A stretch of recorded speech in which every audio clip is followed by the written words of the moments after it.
Salut à tous, j'espère que vous allez bien. On se retrouve pour une nouvelle vidéo. Et aujourd'hui, on va à la rencontre de Christine de la Morinière. C'est la correspondante locale de Ouest France à Guignen. Elle va nous expliquer comment elle travaille. Mais avant, comme à chaque fois, évidemment, je vous invite à vous abonner à cette chaîne YouTube si ce n'est pas encore fait.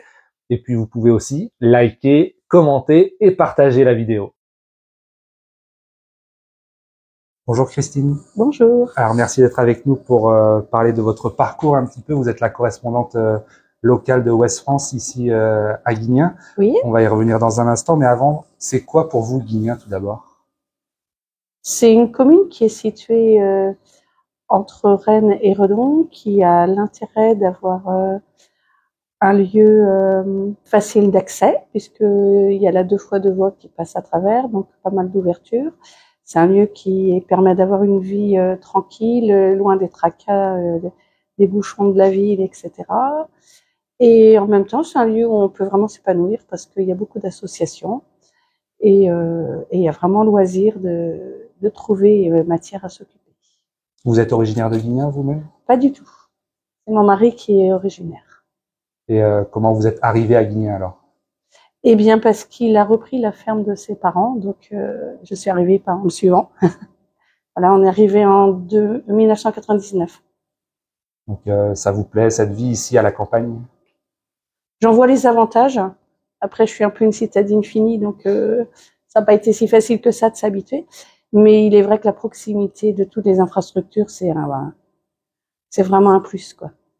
Alors je le disais tout à l'heure, vous êtes la correspondante de Ouest France. C'est quoi votre rôle exactement?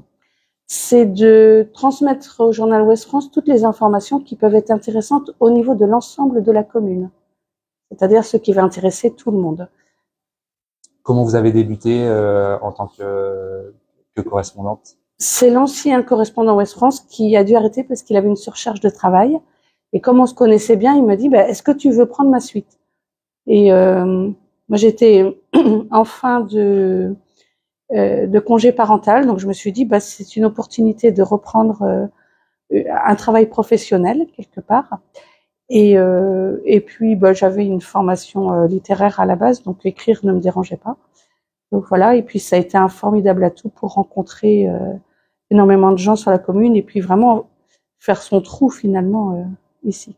Et ça permet de rencontrer plein de monde quand on écrit des articles sur l'actualité.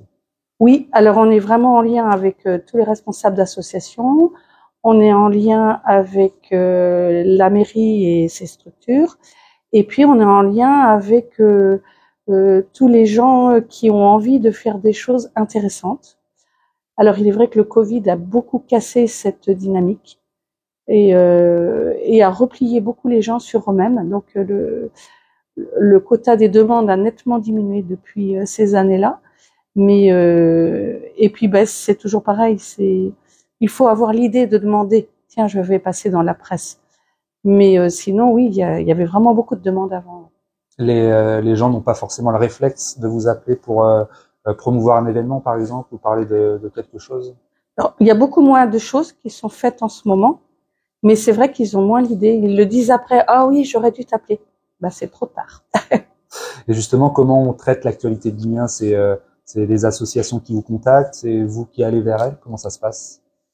Alors moi, j'aime pas tellement aller fouiller dans la vie des gens, donc je préfère qu'ils m'appellent pour rester plus discrète en fait.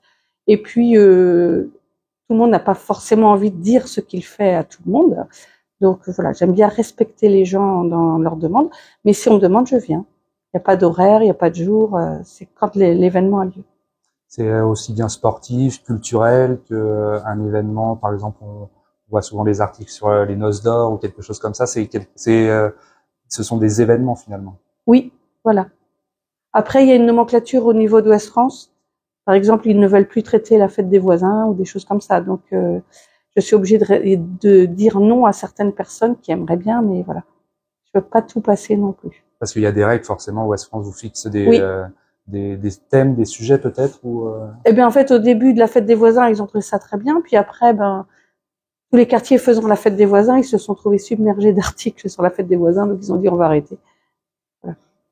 Euh, quel a été votre parcours pour avant Ouest France? Vous aimiez déjà le journalisme ou c'est venu comme ça avec cet ancien correspondant qui vous a contacté? Ah, c'est vraiment venu comme ça. En fait, j'ai un parcours d'éducatrice spécialisée, donc ça n'a rien à voir avec le journalisme. Mais le fait que j'avais un bac littéraire avant, bah, ça a permis vraiment de rentrer dans le métier de correspondance. On peut appeler ça un métier, euh, parce que j'avais une facilité d'écriture. Et ça vous a pas donné envie de devenir journaliste tout simplement pour Ouest France ou pour un autre média, ou c'était juste vraiment ce côté local qui vous plaisait, qui vous plaît? Oui, c'est vraiment ce côté-là. Et ce que j'ai vraiment, mais par contre, je dirais que cette expérience, donc depuis 15 ans que je le fais, m'a ouvert beaucoup de portes, m'a fait rencontrer de bonnes personnes régulièrement dans mon parcours professionnel, et puis m'a permis aussi de travailler une exigence d'écriture, c'est-à-dire savoir synthétiser rapidement une idée, un projet, le mettre en forme avec un début, un milieu, une fin, une introduction, une conclusion, savoir vraiment de quoi on parle rapidement. Et ça, c'est une maîtrise d'écriture que je n'avais pas avant. Parce que les articles sont assez courts pour intégrer le journal, c'est ça? Faut Oui, savoir synthétiser. voilà, il faut faire des articles soit en 40 lignes de journal, soit en 71. Et ça va très vite, une ligne de journal, c'est finalement 6 ou 7 mots, quoi. Donc il faut bien réussir à tout dire en peu de temps. Euh, il se passe des choses finalement à Guignan, il y a toujours à dire si on veut, donc ça doit pas être évident euh, des fois de se faire que Ouest France ne veuille pas un article, ou c'est comme ça, on fait avec. Alors régulièrement, il passe les articles que je mets. Après, si par exemple c'est trop personnel ou ça manque d'intérêt, on a un lien tout le temps avec les secrétaires d'édition, donc ils peuvent nous rappeler en nous disant, bon, là, l'article, il vaut rien. Par contre, est-ce que tu peux revoir la personne et retravailler sous cet angle-là ou celui-là? On a des journalistes aussi qui nous suivent. Donc, on a tout un travail, en fait, avec eux. Euh, Aussi en amont, on peut leur dire, voilà, un tel me demande ça, je trouve ça bizarre, comment je peux faire? Et à ce moment-là, on bénéficie de leurs conseils. Et puis, en les appliquant, eh bien, ça passe dans le journal. Guignan parfois est au cœur de l'actualité, notamment pour des faits tragiques. Malheureusement, c'est arrivé ces dernières années. Est-ce que là, c'est vous qui traitez ou c'est un autre journaliste? Alors, on a le choix, en fait, en tant que correspondant. Soit je peux traiter, soit je peux tout à fait appeler la rédaction en disant c'est trop dur pour moi, c'est quelqu'un d'école, c'est quelqu'un que je connais, je veux pas traiter ça, et c'est un journaliste qui vient. Donc il y a la part des choses qui peut être faite, quoi. Oui, tout à fait. Alors, La seule chose qui compte, c'est de prévenir pour dire il y a un événement qu'il faut traiter. alors justement, vous êtes agent périscolaire, c'est ça, à la mairie? Oui, oui, Euh, c'est totalement différent oui. de l'écriture pour un journal, et c'est votre spécialité finalement, puisque vous êtes éducatrice spécialisée. Oui, voilà, c'est beaucoup plus proche de ce que j'ai, de ce à quoi j'ai été formée. Après, c'est aussi un formidable vecteur parce que ce soit dans la garderie du matin ou du soir, je rencontre énormément de parents. Donc, dès qu'il y en a un qui veut faire quelque chose, bah, il sait où aller pour me dire, tiens, j'aimerais bien faire ceci ou cela. Et de même, je peux aussi être vecteur pour dire, bah, vous savez, à la bibliothèque, il y a ceci, il y a cela, est-ce que vous pouvez emmener les enfants? Enfin, voilà, ça peut marcher dans les deux sens. Donc finalement, il y a un lien entre le journalisme et votre Ah métier. ben, j'arrive à faire un lien, oui.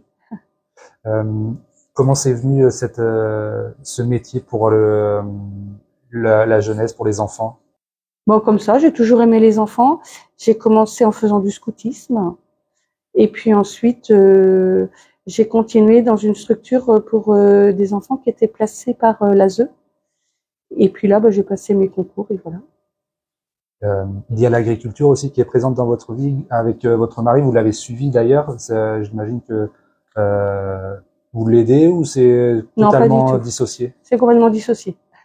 C'est son travail. Là, il y a pas de passerelle entre les deux là. Non. Euh, comment vous voyez évoluer votre métier de correspondante locale, vous comptez continuer? C'était une étape? C'est comment dans votre vie ça? Ça a été un point de départ, donc pour reprendre une activité professionnelle. Après, ça a été un point un peu d'épanouissement. Et ça le reste encore aujourd'hui parce que le métier d'agent reste très concret et j'ai besoin de m'évader un peu de manière plus abstraite. Donc, ça me fait du bien d'écrire.